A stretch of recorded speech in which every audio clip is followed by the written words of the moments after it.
ডিম সাধারণ একটা জিনিস, এটা যদি সুন্দর করে রান্না করেন তাহলে অনেক মজা হয়। আপনি এই রেসিপিটা বাসায় একবার ট্রাই করে দেখুন, অনেক অনেক মজা হবে রেসিপিটা। প্রথম আমি এখানে 12 পিস মুরগির ডিম একটা বলের মধ্যে সুন্দর করে নিয়ে নিচ্ছি। এখন এগুলি সুন্দর করে ভালো মতো ফেটে নিব। এরপর আমি একটা বাটির মধ্যে হালকা তেল ব্রাশ করে বাটির মধ্যে নিয়ে নিচ্ছি। আপনি চাইলে এটা গরম পানির মধ্যে দিয়ে স্টিমারের মধ্যে স্টিমও করতে পারেন।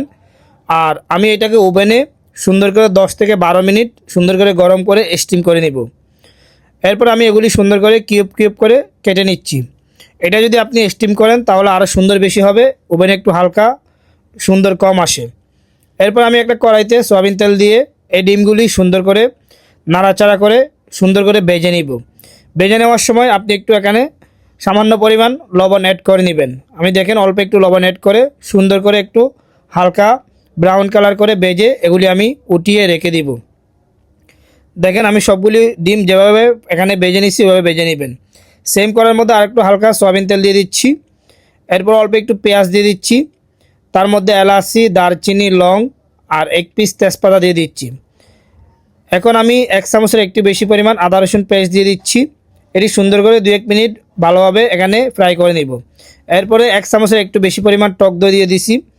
এখন সবগুলি উপকরণ আরও 2-3 মিনিট সুন্দর করে ভুনা করে অল্প একটু মরিচের গুঁড়া, অল্প একটু জিরার গুঁড়া, অল্প একটু হলুদের গুঁড়া, সামান্য পরিমাণ মিক্স গরম মশলা দিয়ে দিচ্ছি। এখন পরিমাণ মতো লবণ দিয়ে সুন্দর করে নাড়াচাড়া করে নিচ্ছি আর কিছু কাঁচামরিচ অ্যাড করে নিচ্ছি।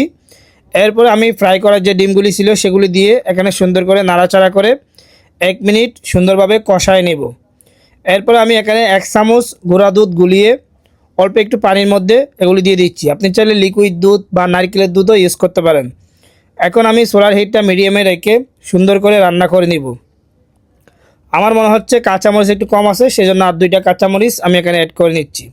এরপরে পানিটা যখন একেবারে শুকিয়ে যাবে, মাখা মাখা হয়ে যাবে, নামানোর আগে আমি দিয়ে দিচ্ছি পেঁয়াজ বেরেস্তা, অল্প একটু ঘি আর দিয়ে দিব কস্তুরি মেথি পাতা। এই মেথি পাতাটা দিলে অনেক সুন্দর একটা ঘ্রাণ আসে, খেতে অনেক ভালো লাগে।